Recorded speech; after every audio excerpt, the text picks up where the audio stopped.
राजीव।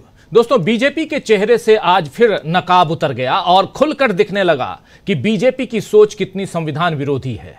आज प्रधानमंत्री नरेंद्र मोदी ने खुलकर बता दिया है कि भारत को हिंदू राष्ट्र में तब्दील करने का लक्ष्य लेकर चलने वाले राष्ट्रीय स्वयंसेवक संघ यानी आरएसएस से उनके रिश्ते कितने गहरे और कितने पुराने हैं। वहीं आरएसएस के करीबी नितिन गडकरी ने जाति की राजनीति पर लात मारने का बयान दिया है।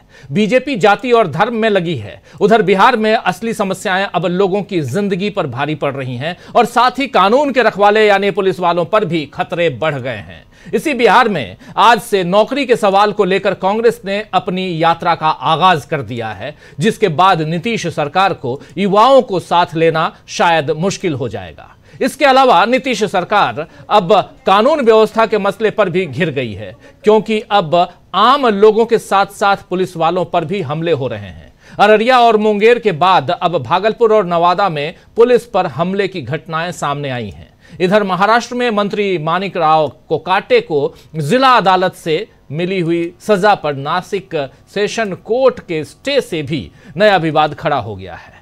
तो इस समय बीजेपी हिंदुत्व से लेकर जाति जनगणना, रोजगार और कानून व्यवस्था ऐसे तमाम मुद्दों पर फंस रही है, लेकिन मोदी बीजेपी की मुश्किल हल करने की जगह उसे और बढ़ाते हुए दिख रहे हैं। मशहूर अमेरिकी पॉडकास्टर लैक्स फ्रीडमैन को दिए एक इंटरव्यू में 3 घंटे के इंटरव्यू में नरेंद्र मोदी ने आरएसएस की तारीफ करते हुए कहा है कि आरएसएस एक बहुत बड़ा संगठन है। ये अब अपनी 100वीं वर्षगांठ के करीब है। इतना बड़ा स्वयंसेवी संगठन शायद दुनिया में कहीं और मौजूद नहीं है।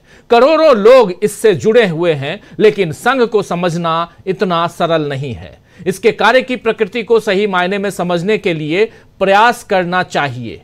किसी भी चीज से ज्यादा संघ आपको एक स्पष्ट दिशा प्रदान करता है, जिसे वास्तव में जीवन में एक उद्देश्य कहा जा सकता है। मेरा सौभाग्य रहा है कि ऐसे पवित्र संगठन से मुझे जीवन के संस्कार मिले।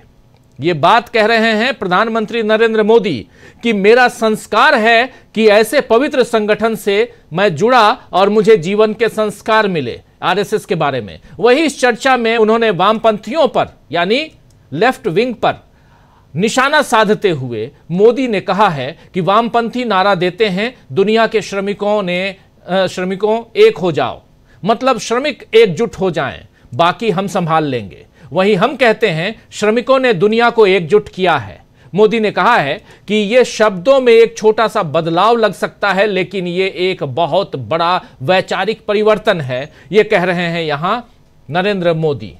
खैर, यहां सबसे बड़ी बात यह है दोस्तों कि देश के प्रधानमंत्री की कुर्सी पर बैठकर मोदी जिस तरह से खुलकर न केवल आरएसएस के समर्थन में दिख रहे हैं, बल्कि अपने संस्कारों को संघ की देन बता रहे हैं, उससे जाहिर है कि देश के संविधान, देश के तिरंगे और यहां तक कि गांधी जी को संघ को लेकर आरएसएस की जो सोच रही है, शायद वही सोच तो नरेंद्र मोदी की भी है, यह मान लिया जाए। क्योंकि अगर आरएसएस से जुड़े हुए रहने का और जुड़कर आगे बढ़ने की जो बात वो कह रहे हैं और कह रहे हैं कि मेरा सौभाग्य है, तो क्या गांधी की हत्या और उसमें आरएसएस की जो भूमिका थी, इस पर नरेंद्र मोदी स्पष्ट रूप से कोई बात करेंगे? खैर, अब मोदी भले लोकतंत्र और संविधान की रक्षा की बात करें, लेकिन उनके संस्कार क्या दूसरी तरफ इशारा नहीं कर रहे हैं? यह सोचने वाली बात है।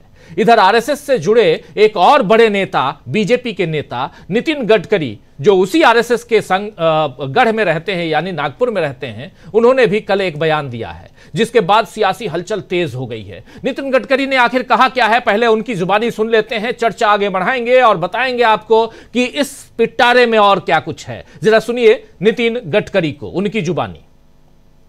आज डॉक्टर अब्दुल कलाम साहब जब न्यूक्लियर साइंटिस्ट बने और उन्होंने ऐसा काम किया कि आज डॉक्टर कलाम साहब का नाम हमारे देश में नहीं विश्व में सबके पास पहुंचा है। और इसलिए मैं एक बात पर विश्वास रखता हूं कि कोई भी व्यक्ति उसकी जात, पंथ, धर्म, भाषा और सेक्स से बड़ा नहीं होता, उसके गुणों से बड़ा होता है।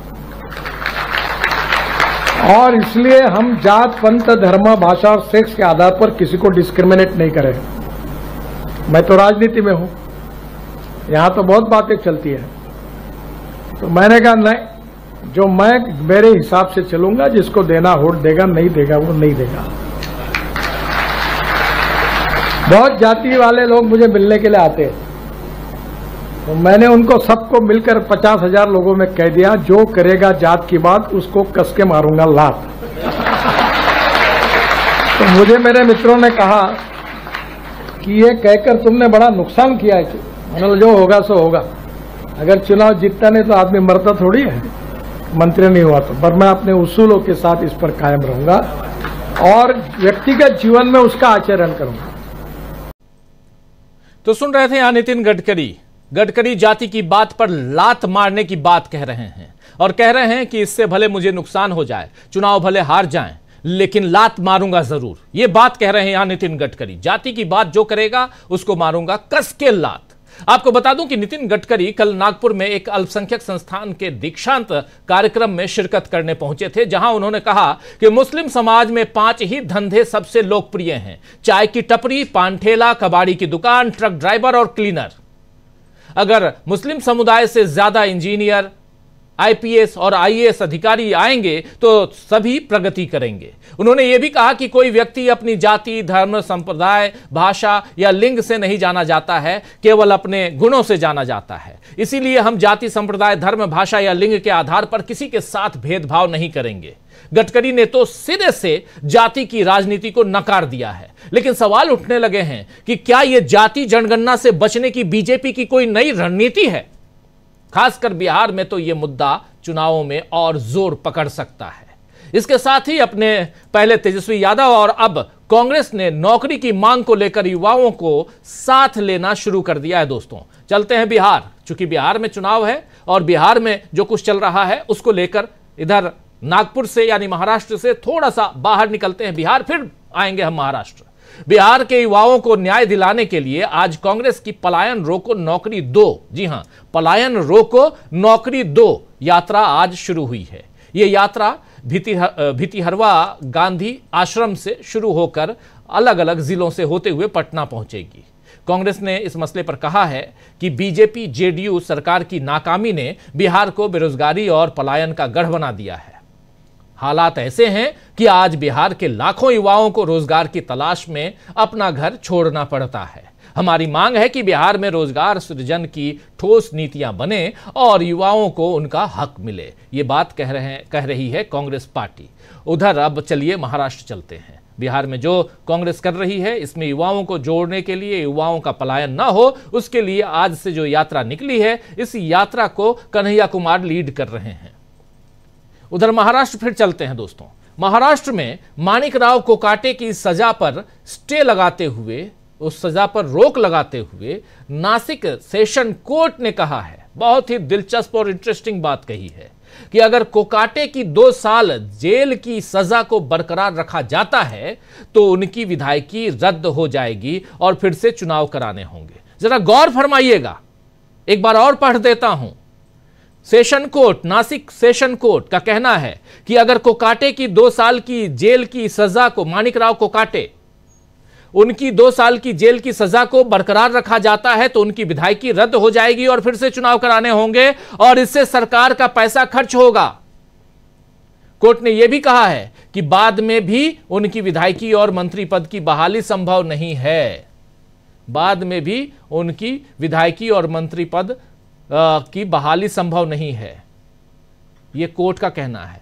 इस फैसले को हास्यास्पद बताते हुए कांग्रेस नेता विजय वडेट्टीवार ने कहा है कि कोर्ट यदि इस तरह की दलील देगा तो लोग न्याय के लिए किसके पास जाएंगे। सवाल तो है, बहुत बड़ा सवाल है कि आप ऐसे दलील, और वो कि पैसे खर्च होंगे, क्या पैसा कोर्ट देगा? सवाल तो उठता है। और ये सवाल पूछ रहे हैं रोहित पवार। रोहित पवार जो हैं वो शरद गुट के, एनसीपी शरद गुट से विधायक हैं और उन्होंने कहा है कि इस फैसले को दुर्भाग्यपूर्ण बताते हुए कहा है कि चुनावी खर्च देखने का काम अदालत का नहीं है।